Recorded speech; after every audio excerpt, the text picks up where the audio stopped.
Students,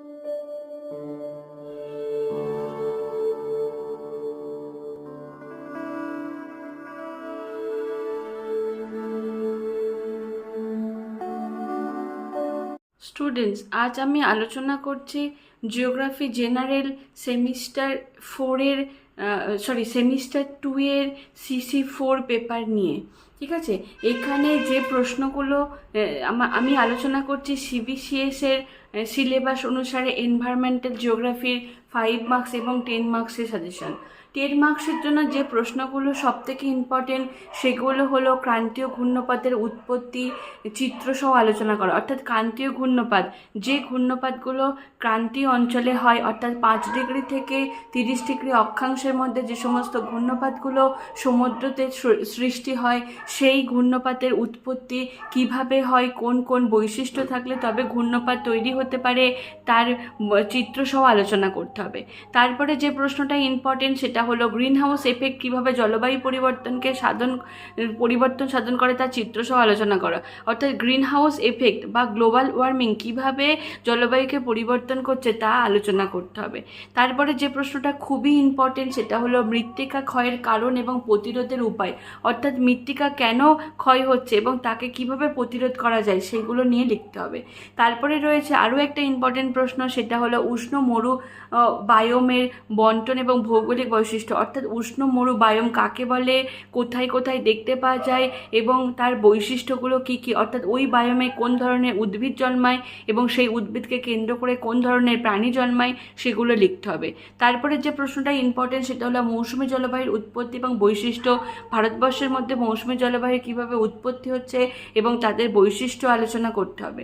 তারপরে যে প্রশ্নটা রয়েছে সেটা হলো ক্রান্তীয় বৃষ্টি অরণ্য বায়োম সম্পর্কে, যা যেন এখানেও সেম বন্টন এবং ভৌগোলিক বৈশিষ্ট্য লিখতে হবে।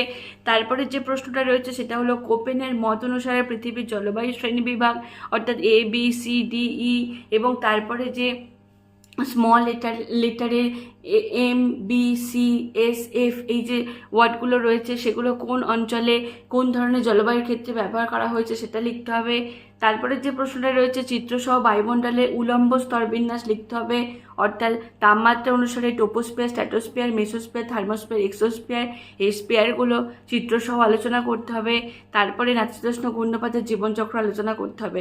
অর্থাৎ যে ঘূর্ণপাতটা 30 ডিগ্রি থেকে 60 ডিগ্রি অক্ষাংশের মধ্যে তৈরি হয়, সেই ঘূর্ণপাত কীভাবে তৈরি হয় এবং কেন তৈরি হয় সেটা সম্পর্কে লিখতে হবে।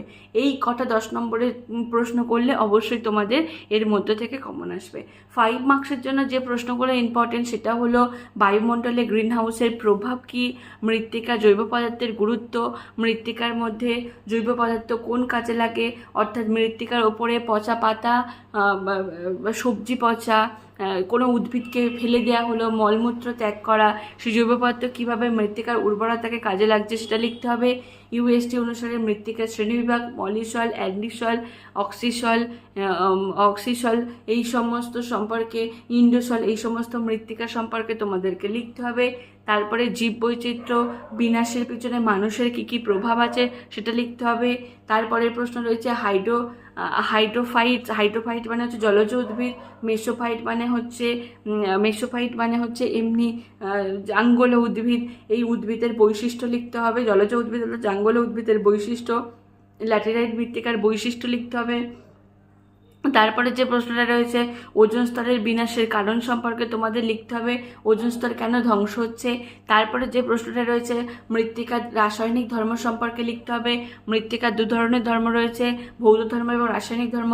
ভৌত ধর্ম মানে হচ্ছে যে ধর্মগুলো আমরা সহজেই চোখে দেখতে পাই, রাসায়নিক ধর্ম মানে যেগুলো আমরা চোখে দেখতে পাই না, পরীক্ষাগারে পরীক্ষার মাধ্যমে সেগুলোকে বাস্তবে আসে, সেগুলোকে বলা হয় রাসায়নিক ধর্ম। যেমন মৃত্তিকার pH, মৃত্তিকার CN এর অনুপাত, মৃত্তিকা জৈব পদার্থ, এইগুলো হচ্ছে মৃত্তিকার রাসায়নিক ধর্ম, সেগুলো তোমাদের এখানে লিখতে হবে। এখানে মৃত্তিকার পরিলেখ, অর্থাৎ একটা আদর্শ মৃত্তিকার কতগুলো স্তর থাকে, O, A, B, C এবং রেগোলিথ, সেটা তোমাদেরকে লিখতে হবে। তারপরে বৈপরীত্য তাপমাত্রা হচ্ছে আমরা জানি টোপোস্ফিয়ারে উচ্চতা বৃদ্ধির সঙ্গে সঙ্গে উষ্ণতা কমে, কিন্তু উষ্ণতা না কমে যখন বেড়ে যাবে তখন তাকে বৈপরীত্য উষ্ণতা বলা হয়। সেই বৈপরীত্য উষ্ণতা কেন হয় বা কাকে বলে সেটা লিখতে হবে। তারপরে লিখতে হবে মৃত্তিকা সৃষ্টিতে জলবায়ুর ভূমিকা, মৃত্তিকা তৈরি হতে জলবায়ু কী ভূমিকা পালন করে, অর্থাৎ বৃষ্টিপাত এবং তাপমাত্রা মৃত্তিকা সৃষ্টিতে কতটা ভূমিকা পালন করে সেটা লিখতে হবে। তারপরে চারনোজে মাটির বৈশিষ্ট্য লিখতে হবে, চারনোজে মাটি কীভাবে সৃষ্টি হয়েছে, কোন অঞ্চলে দেখতে পাওয়া যায়। তারপরে সাবানা বায়োমের বৈশিষ্ট্য লিখতে হবে।